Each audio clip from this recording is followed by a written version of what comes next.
नगर शहरातील माऊली संकुल झोपडी कॅन्टीन सावेडी येथील प्लॉट नंबर 177 वरील बांधलेल्या इमारतीतील अनधिकृत बांधकाम पाडून टाका अशी मागणी मनपा आयुक्त यांच्याकडे राष्ट्रवादी काँग्रेस पक्षाने केली आहे। सध्या नगर शहरात महानगरपालिकेच्या वतीने सुरू करण्यात आलेल्या अतिक्रमण हटाव मोहिमेमुळे नगरकर आता मोकळा श्वास घेत आहेत। काही राजकीय लोक मात्र या अतिक्रमणाला विरोध करीत असून महापालिका दुजाभाव करीत आहे। पैसेवाल्यांची मोठ्या अतिक्रमणावर कारवाई करण्याची मागणी करत आहे।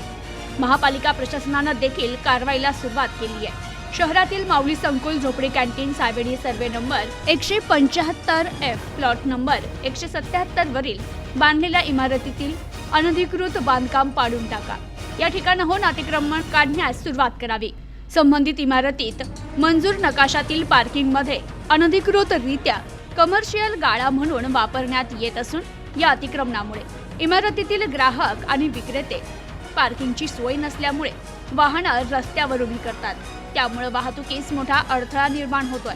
तरी संबंधित अतिक्रमण त्वरित काढून टाकण्यात यावं आणि पार्किंगची व्यवस्था पूर्ववत करावी अशी मागणी राष्ट्रवादी काँग्रेस पक्षाचे जिल्हा कार्याध्यक्ष अभिजित खोसे यांनी मनपा आयुक्त यशवंत डांगे यांच्याकडे निवेदनातून केली आहे। यावेळी इंजिनियर केतन क्षीरसागर, सुमित कुलकर्णी, सुशांत जाधव, बापूसाहेब अवताडे, निलेश घुले, सोमनाथ जाधव आदी उपस्थित होते।